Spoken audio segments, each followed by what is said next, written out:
Okay, welcome to another episode of Phantology. This is Steven, and I've been along with me today, and we're going to be recording Book 3 of Red Rising, Morning Star by Pierce Brown. What's up, Ben? Not much. How's it going, Steven? Okay, so Book 3, you've probably heard our first two reviews, or at least you're familiar with the first two books, Red Rising and Golden Sun.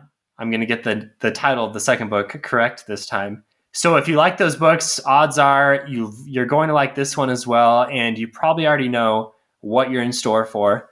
But let's start with a little bit of a non-spoiler, kind of what you should expect from the book. And actually, before we do that, let me also mention, if you're a fan of Phantology, check us out at Phantology Books on social media and on our website, www.phantologybooks.com. We have a Patreon supporter now, Lucian DC, a loyal Discord friend, has decided to support us on Patreon. So we're looking forward to continuing to grow our community. And please correct us on our mistakes we make in these podcasts. Hop on Discord and chat with us. We are growing a little following, and it's fun just to chat about fantasy books a little bit. Yeah, for sure. It spices up the work from home life. So you just always kind of have Discord on in the background. It's good. It's good stuff. Yeah, it's a constant distraction from work that should be getting done at times. That's all right, though. There's plenty of time to do work. So, Book 3, what can we expect? I guess maybe where did we leave off in the second book? And then we'll start to get into the third book. Yeah, so second book had a super strong ending, in my opinion. It was like, I've never read the George R. R. Martin's books, but it was like the end of season 1 of Game of Thrones, where Ned gets his, well, I guess spoilers for Game of Thrones, but a main character gets his head chopped off at the end of season 1. And yeah, I mean, if you don't know what happens at season 1 of Game of Thrones at this point, you've been living under a rock. Sure. But anyway, that was like the level when Ares, or aka Fitchner, was ruthlessly murdered, and Darrow kind of saw all of his plans spoiled by the Jackal and being betrayed by Rogue. It was like, classic, everything's falling apart, what's going to happen. So, and that was after a very exhilarating triumph when they stormed Mars and were seemingly very successful. So, strong ending. It seemed like at the end of the second book that, hey, we've got everything wrapped up here. Darrow has been victorious and enemies have been vanquished. Like, where are we going from here? Were you expecting such a strong ending, such a shocking ending? For book 2, no. And I think we kind of gave book 2 high praises for not being the typical sophomore slump.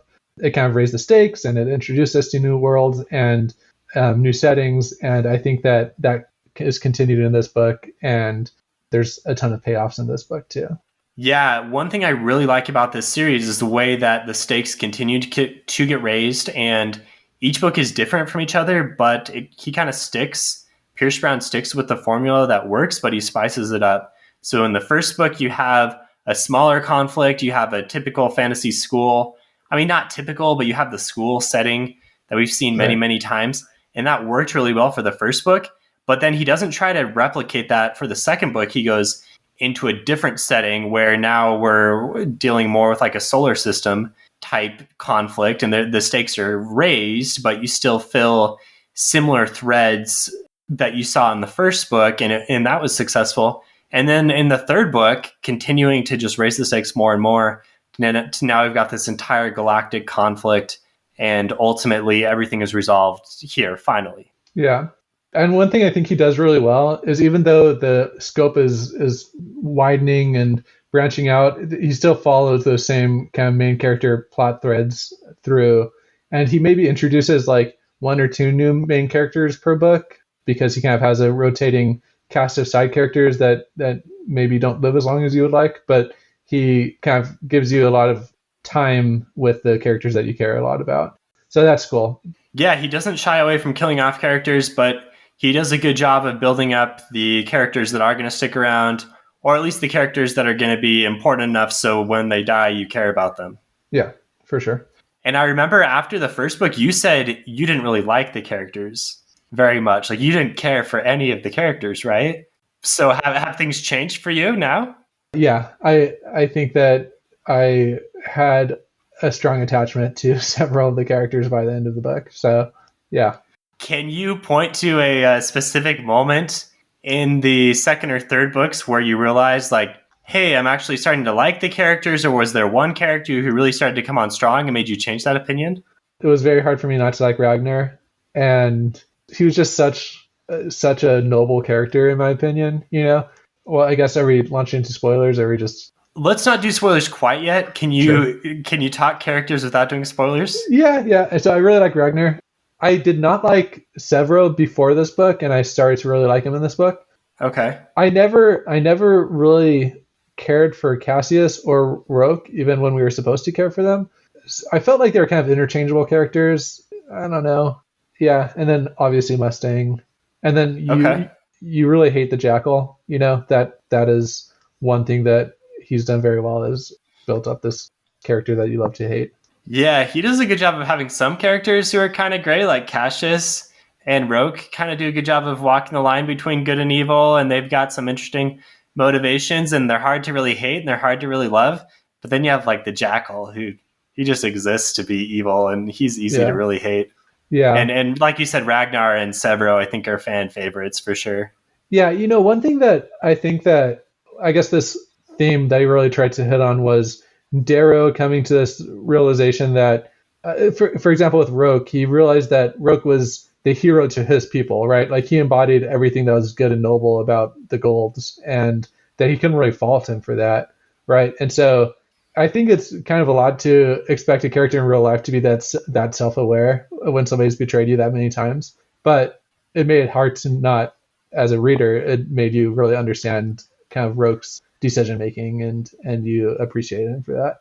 Yeah, Roke was a character that I really liked, and he really just broke my heart in the second book when he betrayed Darrow. Even though it was so inevitable and there were so many hints that it was going to happen, Yeah, it was still a tough pill to swallow. yeah, for sure. And I think that the way that his character is developed in this book kind of gives him, it finishes it off nicely with his character. Yeah, he does a good job of tying up a lot of the different character arcs in some different, pretty satisfying ways, I Yeah, would say. yeah, Yeah. Okay, so let's hop into the third book now. Full spoilers for book 3 if you haven't read yet and you don't want to be spoiled. Probably time to stop listening, finish reading the book, and then hop back into the podcast and we'll recap on what happened. So the third book starts with Darrow in a box, right? He's yeah, been captured, he's been tortured for a while, starved. He's had it rough for, we want to say, like over a year. yeah, Actually, because of a significant event that's happened, we know it's at least 9 months. yeah. We'll say, right? It's for sure at least 9 months. Yeah, Yeah, without spoiling too much there. Yes, yeah. So Darrow's had it rough, and we've discovered that he is being held captured by Cassius and gang and one faction of the warring solar system. And eventually he's freed, but not before giving up a lot of intel. And he's been put in a pretty tough spot, and I think it's done in a pretty realistic way. I feel like a lot of times when you have characters, especially main characters in books, that are being captured and tortured, they do a really good job of holding out against torture, even though they really shouldn't be able to.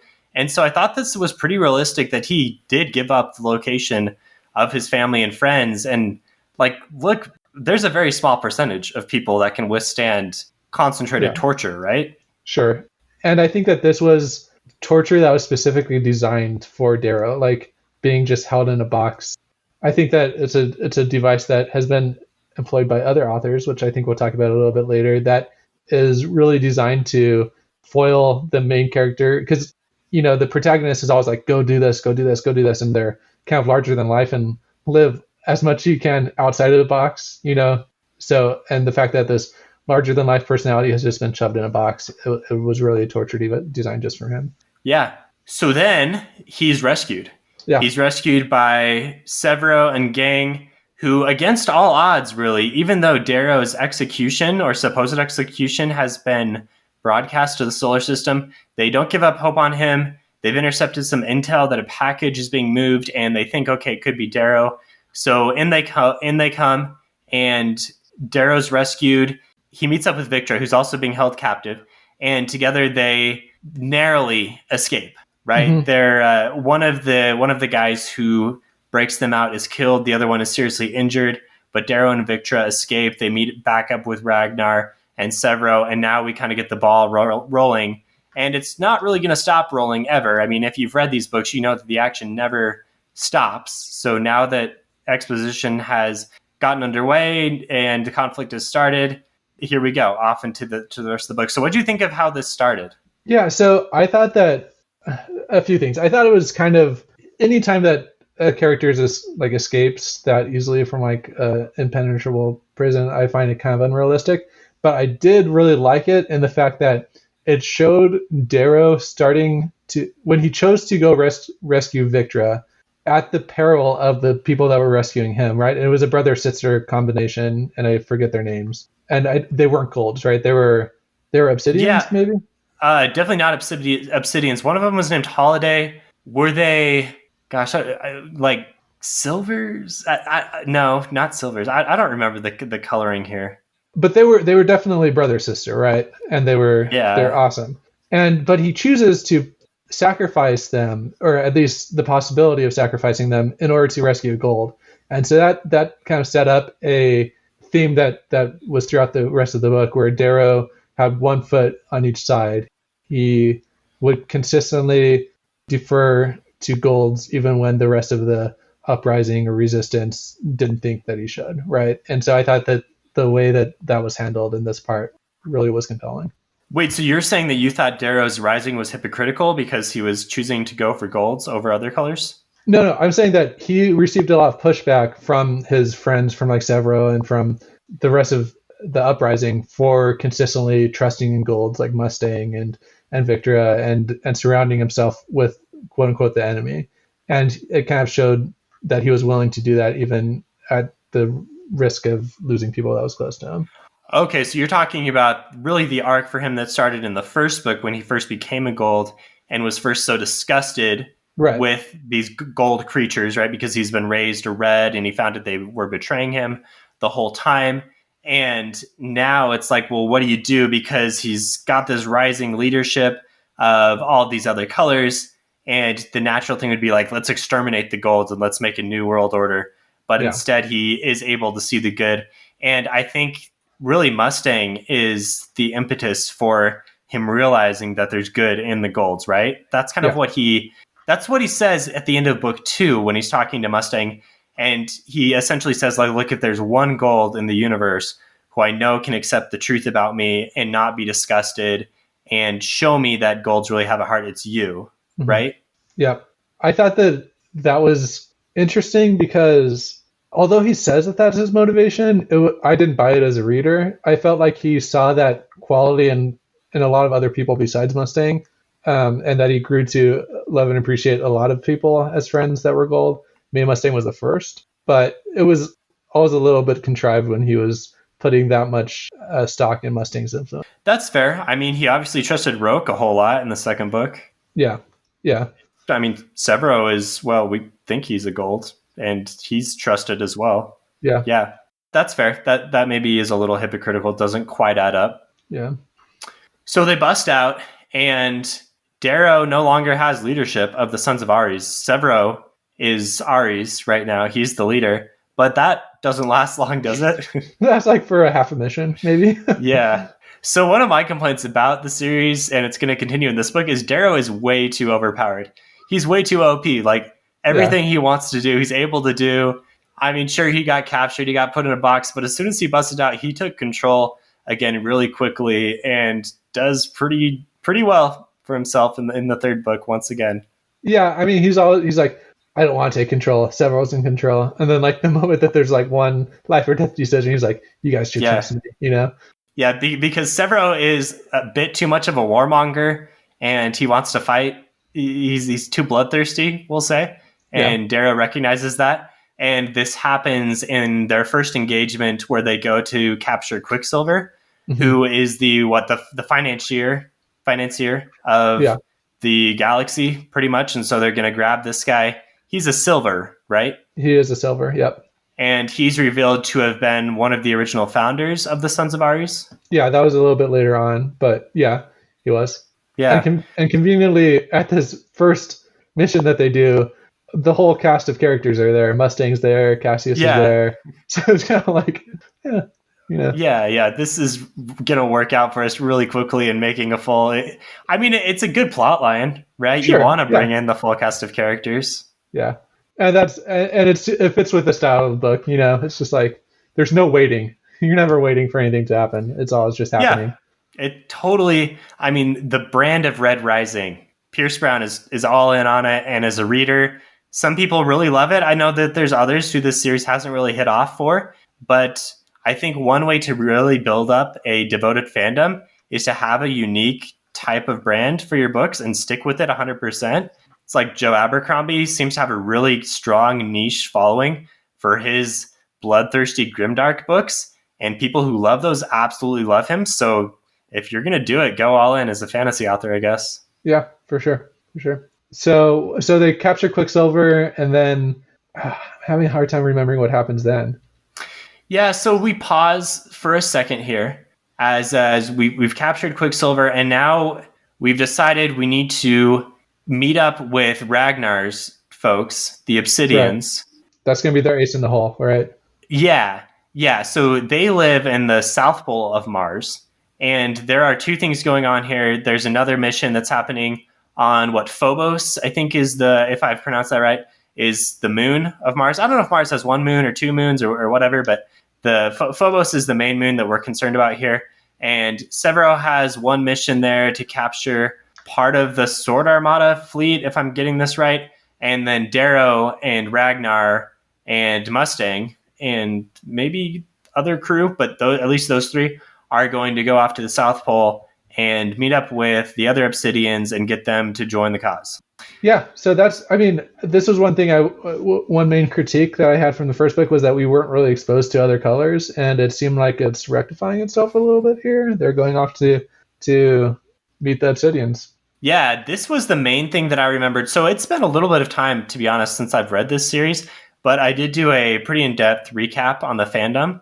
But this was the main thing that I remembered from my first read was this whole sequence when they're in the South Pole of Mars, meeting up with the Obsidians. I thought it was really cool, and it kind of harkened back to the first book where you had a enclosed environment that was ruled by beings who were thought to be mythological gods. You have the same thing happening here, except instead of the Institute, it's all of the Obsidians, and the Norse gods are now being seen. And these are once again gold leaders who are masquerading as gods. Yeah. Yeah. They definitely don't shy away from that. And I thought that it was very believable, you know, that because the Obsidians were kind of put in this habitat because they had tried to stage an uprising, right? Years ago. Yeah, yeah, And correct. so this was like what could happen to the Reds or whatever if it failed. And not only that, but they had like bred them to be like these master warriors or whatever. And so I thought that it was super interesting, super engaging. The fact that you had Ragnar firing a rocket from the back of the ship to like shoot down the enemy as they were falling through the atmosphere was one of the most epic scenes you can imagine. Yeah, super epic. Love that scene. Everything Ragnar does is awesome. That scene reminded me of playing Halo back in the day, trying to fire the rocket launcher and take down the ships that are flying around. It's like a 1 in 100 shot, but of course Ragnar can make it. Oh yeah, there's a I think it was Halo 1. There was zero chance of hitting a Banshee when it was flying. In Halo 2, they like introduced like this heat-seeking function of the rocket launcher. Still difficult to do. Still difficult, right? But possible. Yeah, but that was awesome. A great scene. So he's firing a rocket launcher at Cassius and Asia, whatever her name is, the super BA razor wielding Death Knight. Is she the Death Knight? She's one of the knights, Yeah, right? yeah. She was trained by whoever trained Darrow, the like master swordsman or whatever. Yeah, she's incredibly powerful and causes a lot of problems for the heroes throughout. But eventually, she is going to mortally wound Ragnar here, Yeah, tragically. yeah. That was Right? It's one of the next things that happens, and it's really heartbreaking because Ragnar dies. yeah, exactly. You know what's crazy about that is Ragnar's death completely overshadowed Darrow beating Cassius. Well, Mustang shoots Cassius through the neck, and there's a point where you're like, oh, there goes Cassius. He was shot through the neck. but you don't really care because Ragnar just died, and so that's crazy that you end up caring more about Ragnar, or at least I did, than Cassius. Yeah, I think I cared about both simultaneously because I liked Cassius, I think, a lot better than you did. I was confused how he survived an arrow through the neck. In my mind, that's probably death, Sure, yeah, I mean, but it's pretty hard to kill people in this series. they he must have had like a super strengthened larynx or something. Yeah, it's hard to kill golds, Yeah. especially when you can just bundle whoever off to Mickey the Carver and he's going to make you better. There's like one scene where they like run something over and like automatically smooths out like the dying skin or something. I don't know. There's some weird healing tech that Pierce Brown decides to start revealing in this book. Yeah, he's got a lot of cool tech going on. I actually have a criticism about that I'll talk about later. But he's got some very unique tech. He doesn't explain how any of it works. That's fine. It's not a hard sci-fi book. It's more of a space opera type, so that's fine. He doesn't need to explain how it's working. But I do think that Mickey is maybe a little too OP as well. There's Mickey, Darrow, and Aja are all way too powerful, in my Yeah, opinion. I agree. And you thought that Ragnar was way too powerful, but he's the Pax of the second book or of the third book. Like he sacrificed himself, and the way that he died by gripping his sister's hand instead of the sword. There's moments that Pierce Brown really nails what he's trying to get across, and that was one of those that Ragnar decided that he wasn't just going to be a bloodthirsty person. He was fighting for a cause, and that fighting was a tool and not like it wasn't fighting for the sake of fighting like their culture enjoyed. Yeah, he's throwing off tradition. He's burying his weapons, so to speak. And we're immediately introduced to our next Obsidian character, Sephi, his sister, Mm-hmm. who has previously taken a vow of silence her whole life, or at least for a very long time. She's not spoken for a very long time. Her mother rules the tribe, but we find out pretty quickly that she has been in league with the Golds and the Sovereign and is just their tool in suppressing the Obsidians. And Darrow and crew, along with Sephi, go up there. They take down the Norse god Golds, and then they go back, and Sephi kills her mother, and then all the Obsidians decide they're going to join up with the Rising. Yeah. To make a long story short. Yeah, I enjoyed most of that. I thought it was somewhat believable. So, yeah, no complaints there really.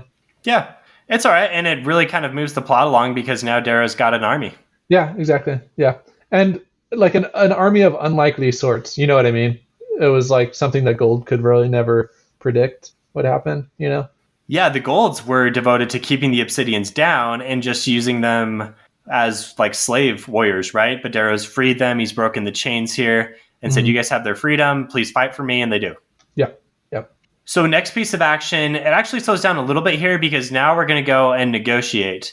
So there's another conflict going on with the Moon Lords. These guys are like in the outer ring of the solar system, right? We're talking like moons of Jupiter and Saturn, so the gas giant part of the solar system. They've been fighting the Sovereign off on their own, and this Moon Lord now kind of holds a lot of power because he's the linchpin. It's like in Survivor when you have the swing vote. Yeah. This guy's the swing vote, and he knows it. And so he's got both sides like currying for his favor to join him, right? So Darrow now meets up with Roke, and they have a bit of a standoff negotiation here.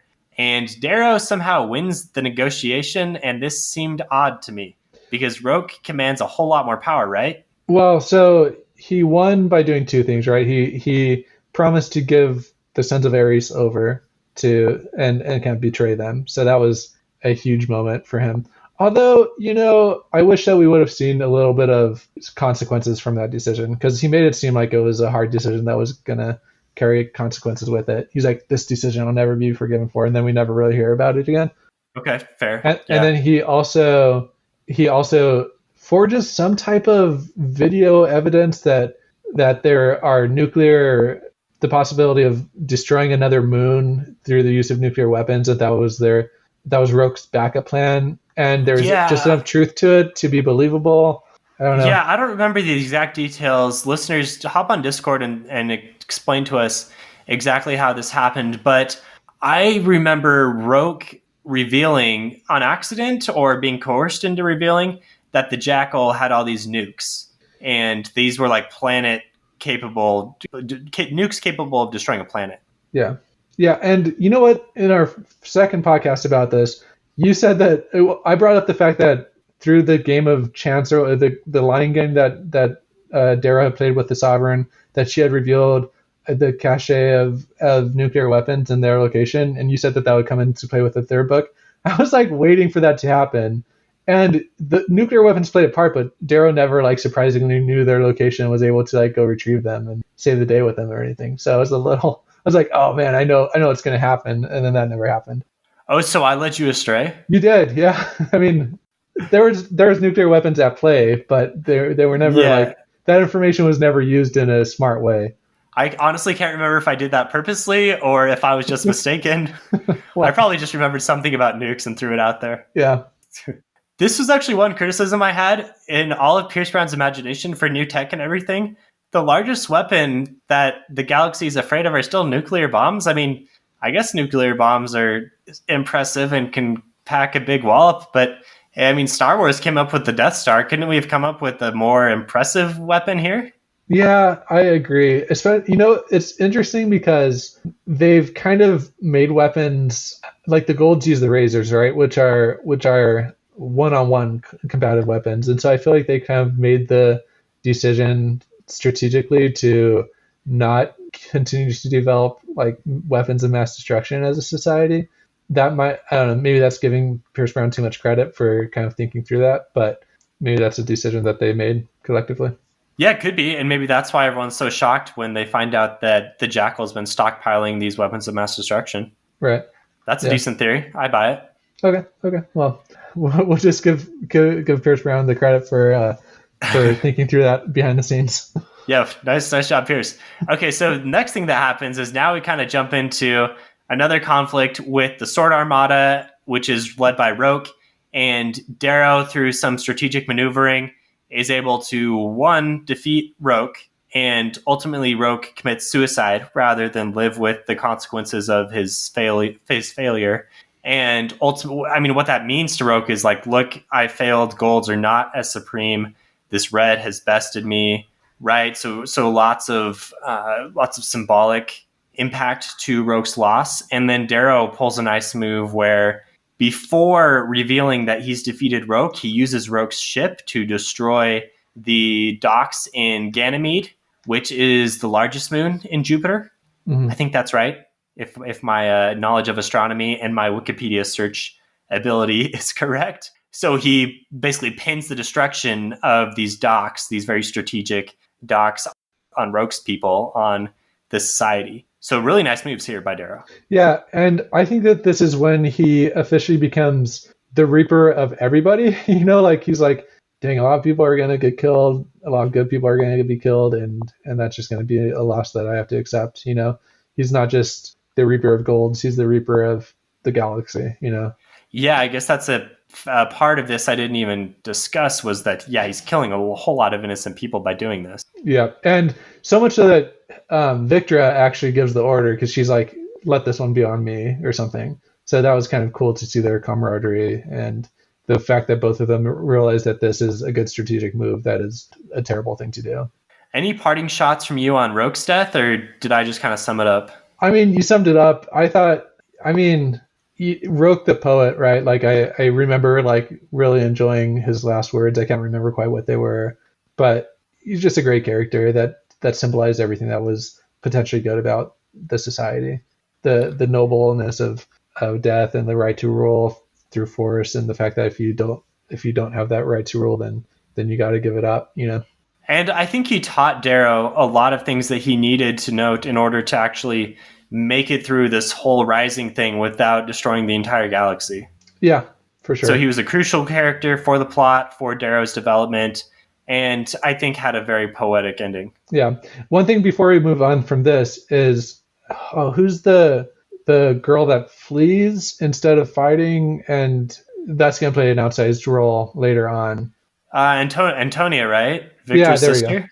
Yeah. So she does not come to Roke's aid, and instead flees from battle. So that's something to keep in mind. Just following her self-interests in order to stay alive. Yeah. So now again, the plot slows down for just a second. Wow, there is this kind of weird thing where the colors under Darrow's rule have somewhat of an uprising because the broadcast of Darrow's uncle, his execution was publicly released, and the low colors want to take down the golds, and there's this like fake trial, and Severo and Cassius are both hung. Neither one dies. Severo ends up marrying Victra. The whole thing is kind of put down. This was a little off for me. I was like, okay, what are we doing here? Why is this happening? I could have actually done without it. Yeah, so this was weird because you're like, why is Darrow's uncle suddenly like, and it did kind of set it up saying that he was like almost as loved as Finchner and stuff. But yeah, you're like, how does this guy become like universally loved in the course of a year? But I do like how the Jackal basically took a move from book one where Darrow allowed himself to be whipped and kind of earn the love and admiration of his followers. And so that was awesome. I thought that really the whole thing was just to show you how awesome the Jackal is. Oh, sorry, not Jackal, Severo. How awesome Severo Right. is. Yeah. How Severo submits to the. Yeah. Yeah. But to hit on kind of what you were saying was public broadcasts to the universe, like with what you see with Darrow's uncle's execution, seem to be something that's done fairly often. Like you have Darrow's carving that was released to the entire universe. And then later on, the Sovereign wants to execute Darrow publicly. I guess, I mean, that makes sense, right? That's a technology that I think we'd be able to see pretty easily. Yeah, for sure. Hop on Twitch, it's streaming. Yep. It's also interesting that when Eo's death was also widely viewed, but kind of through the dark net, or what it's hinted at, like that people are acquainted with it, but not through like the official channels or whatever. Okay, so this kind of takes us up into the very final sequence of the book, which was very exciting and really well done and really kind of tied up the series really well. Mm-hmm. So first of all, Cassius has been held captive for the majority of the book at this point, and it seems like he's kind of turning over to Darrow's side a bit. There's been a few moments where Cassius seems a little more human, seems a little more forgiving of Darrow and some things that have happened. And then all of a sudden, no, he is betraying us because he kills Severo and he takes Darrow and Mustang and delivers them to the Sovereign. And you're thinking, oh, great, here we go again, right? Mm-hmm. So what were you, give me a bit of a play-by-play as we go through these final sequences as to what your reaction was as a first-time reader. Like, were you buying it? Did you think that Cassius had really turned back? Or did you think this was a setup? Okay, so I thought that it was super believable the way that Darrow like kind of started to earn Cassius' friendship back. Like they had a scene where they watched the videos of their time in the Institute together. And Darrow gave him a few files that we don't know exactly what was on it. I'm assuming it was like the video of Darrow actually killing his brother and like not wanting to, though. I think that might have been one of them. And then maybe one of them was Cassius's family being killed by the Sovereign. Okay. Yeah. And I think maybe the other ones were like laying out a plan, right, for what they're going to end up doing. Yeah. So, yeah, I thought that was really well done. And I kind of want to save the next part for the worst of the best. So I'm just going to put a pin in this. Okay. Yeah. Pin for now. Pin for now. I thought that the way that Severo came back to life in a very timely fashion using the same drugs that Darrow used, or that the Sons of Ares used to bring Darrow back, was awesome. Like, that's some of the best writing that I've seen in a long while. And yeah, absolutely. I thought that it was awesome that they strategically placed themselves in the room with the Sovereign so that they could take her out. I felt like I saw that coming, where they were trying to get close to the Sovereign. I thought that, for reasons I'll talk about later, I actually thought that Severo was dead. But I thought that they had known that they were going to use this time to get close to the Sovereign and make their play there. You thought Severo was sacrificing himself, or they were sacrificing him? Yeah. Well, I didn't know if it was a sacrifice or if Cassius had actually decided to kill Severo. But okay, there was a point where I thought that they knew that if they let Cassius out, that he would betray them and bring them to the Sovereign. Okay. And so that they were kind of using that to their advantage. I didn't know that Cassius was in on it the whole time. I mean, look, there's some element to this where you know that it's not going to end badly. This is not, I mean, sure, the second book ended badly, but you're wrapping up the entire trilogy. It's Darrow's story. It's the story of the Rising. It's a noble quest. You know that Darrow's going to win eventually, right? So in the back Yeah, of your mind, you're like, okay, this isn't going well, but I'm sure the heroes are going to pull it out, but you don't know how. yeah. And so I thought that it was awesome. I thought that the face off with Aja was not really earned because I feel like she just became a major threat in the third book. I don't know. But I thought that the Sovereign should have had a little bit more tricks up her sleeve, maybe. Yeah, she just kind of starts monologuing, right? Yeah. To take a line from The Incredibles. Yeah. Yeah. So yeah, that was a little weird. Same with the Jackal. I felt like the Jackal did have a trick up his sleeve. So He had a trick up his sleeve, at least. yeah. It was kind of fun how the final conflict had these three different enemies, and Yeah. one at a time we're taking him down, and each one is different. I mean, I guess Cassius is an enemy as well, and he's been taken down in a different way, in a strategic way to turn him, but the other three are defeated fatally. Yeah. Well, I thought that it was interesting that they didn't just kill the Jackal right there. They hung him, and they let Mustang pull his feet. So that was a satisfying end to Yeah. the Jackal. So I guess we're kind of hopping around here, but the Yeah. actual action, they get in there, they get into the room with the Sovereign, the heavily guarded place, and then Cassius turns on a couple of the knights, on the Sovereign's knights, and kills them, frees Darrow and Mustang. They start fighting, they kill the Sovereign, they wake up Severo, and then they have this showdown with Aja and with Severo, and able to fight as well. 4-on-1 is enough to take her down. So 3-on-1 was not enough, but 4-on-1, that's where we're able to That's defeat. yeah, suddenly. But the thing is, it was 3-on-1, but they're also very handicapped, and whereas Severo was not really handicapped. Yeah, Severo was probably going crazy. He had the Nakamura special Yeah. coursing through his veins. Yeah. Darrow was handicapped, right? We skipped this because his hand had been cut off because the Jackal ordered that his hand be cut off as Yeah. kind of recompense for Yeah. previous events. And now we can talk about the other fantasy hero that you're going to reference that you've brought up in Discord that was also stuffed in a box and had his hand cut off. And now there are spoilers for the entirety of the Wheel of Time. So if you don't want a character's fate spoiled in Wheel of Time, stop listening now. At the very start of the book, when you learn that Darrow is stuck in a box, I'm like, okay, this reminds me of Rand. And so I'm like, wouldn't it be funny if he ends up losing his hand? And then boom, down the line, he ends up losing his hand. I'm like, okay, there's some influence going on here. So what do you think? Do you think that Pierce Brown read Wheel of Time and was like, loved Rand? Or, I mean, because I they're don't not know. similar in a ton of other ways, I mean, some ways they are, but in the way that any protagonist would be. Yeah, it did seem like just these two plot things happened eerily similar to each other, but Darrow did not have the same complete mental breakdown that Rand did over being put into a box. Well, kind of. Darrow tried to commit suicide right before he was saved. He was like pounding his head. But afterwards, right? Like after Rand was let out of the box, yeah, he never trusted Aes Sedai again and Right. had severe mental problems because of being stuffed in the box. Yeah, that's true. Darrow did not feel the need to get as hard as Kolinder, right? Right. Quendalar. But he was much more cautious after it. He referenced it a few times in his decision making process. But I think, I don't know, the Wheel of Time is very long winded about everything. So I'm sure that if Pierce Brown had 14 books, that Darrow would have gone through a similar awakening after being stuffed in a box. Yeah, completely different styles here. Yeah. Yeah, we'll have time spoilers over now. Okay. So resume listening if you're able to do that. But okay, so that kind of takes us up through the end of the action. At least there's the nukes thing. Yeah.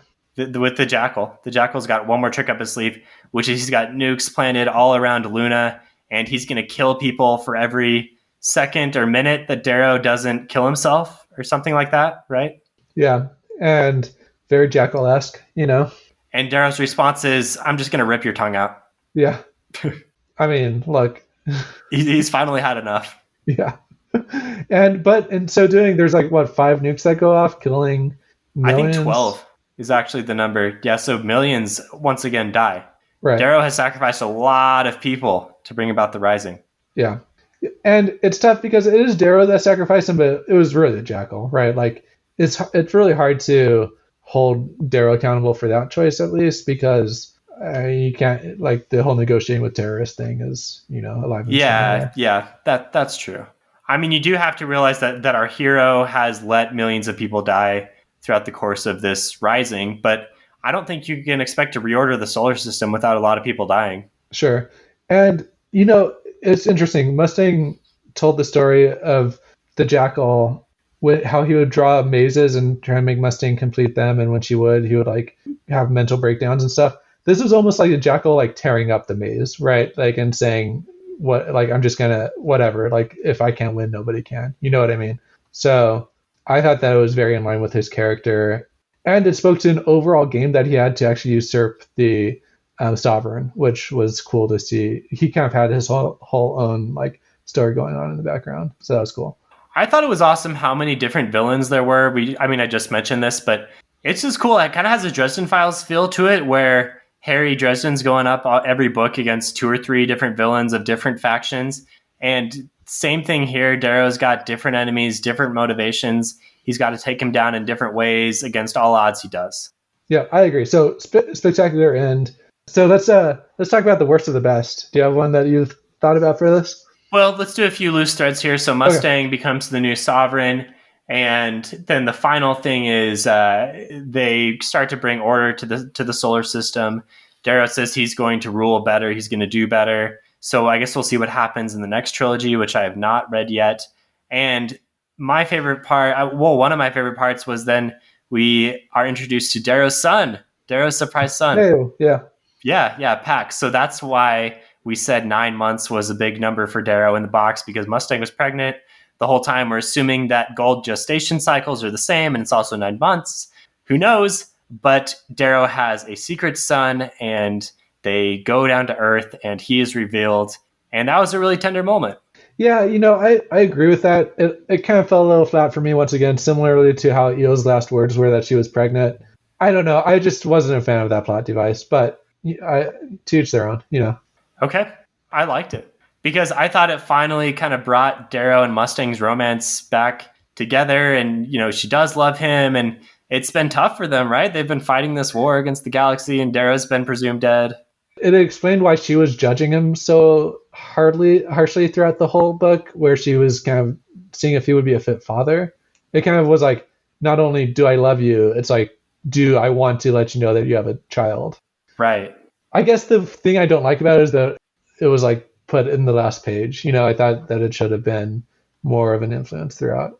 Well, it's leading into another trilogy, so Okay, I'll that's give it. fair. I'll give it that. I'll give it that pass on that, because I agree. It'd be nice to see more of this, and so I guess we're gonna have to read the next trilogy and Yeah. find out.